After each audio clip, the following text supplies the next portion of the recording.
वृंदावन की चींटियां प्रेरक कहानी।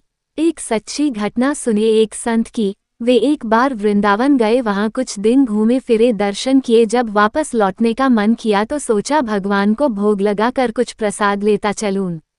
संत ने रामदाने के कुछ लड्डू खरीदे, मंदिर गए, प्रसाद चढ़ाया और आश्रम में आकर सो गए। सुबह ट्रेन पकड़नी थी, अगले दिन ट्रेन से चले। सुबह वृंदावन से चली ट्रेन को मुगल सराय स्टेशन तक आने में शाम हो गई। संत ने सोचा अभी पटना तक जाने में 3-4 घंटे और लगेंगे, भूख लग रही है, मुगल सराय में ट्रेन आधे घंटे रुकती है। चलो हाथ पैर धोकर संध्या वंदन करके कुछ पा लिया जाए। संत ने हाथ पैर धोया और लड्डू खाने के लिए डिब्बा खोला। उन्होंने देखा लड्डू में छींटे लगे हुए थे। उन्होंने छींटों को हटाकर 1-2 लड्डू खा लिए। बाकी बचे लड्डू प्रसाद बांट दूंगा ये सोचकर छोड़ दिए।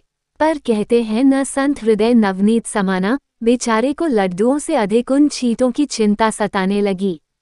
सोचने लगे ये छींटे वृंदावन से इस मिठाई के डिब्बे में आए हैं। बेचारे इतनी दूर तक ट्रेन में मुगल सराय तक आ गए। कितने भाग्यशाली थे, इनका जन्म वृंदावन में हुआ था। अब इतनी दूर से पता नहीं कितने दिन या कितने जन्म लग जाएंगे इनको वापस पहुंचने में।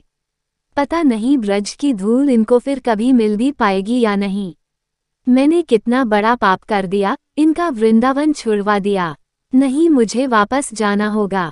और संत ने उन छींटों को वापस उसी मिठाई के डिब्बे में सावधानी से रखा और वृंदावन की ट्रेन पकड़ ली। उसी मिठाई की दुकान के पास गए, डिब्बा धरती पर रखा और हाथ जोड़ लिए। मेरे भाग्य में नहीं कि तेरे ब्रज में रह सकूं, तो मुझे कोई अधिकार भी नहीं कि जिसके भाग्य में ब्रज की धूल लिखी है उसे दूर कर सकूं। दुकानदार ने देखा तो आया, महाराज छींटे लग गए तो कोई बात नहीं, आप दूसरी मिठाई तौलवा लो। संत ने कहा भैया मिठाई में कोई कमी नहीं थी, इन हाथों से पाप होते होते रह गया, उसी का प्रायश्चित कर रहा हूँ। दुकानदार ने जब सारी बात जानी तो उस संत के पैरों के पास बैठ गया, भावुक हो गया। इधर दुकानदार रो रहा था, उधर संत की आंखें गीली हो रही थीं। बात भाव की है, बात उस निर्मल मन की है, बात ब्रज की है, बात मेरे वृंदावन की है, बात मेरे नटवर नागर और उनकी राधा रानी की है, बात मेरे कृष्ण की राजधानी की है। बूझो तो बहुत कुछ है, नहीं तो बस पागलपन है, बस एक कहानी।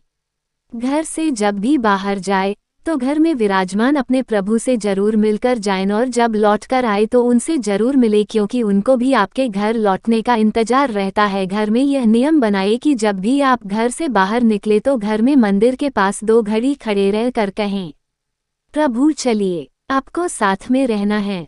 ऐसा बोलकर ही घर से निकले, क्योंकि आप भले ही लाखों की घड़ी हाथ में क्यों ना पहने हो, पर समय तो प्रभु के ही हाथ में है ना। आशा करती हूँ आपको वृंदावन की चींटियों की कहानी पसंद आई होगी।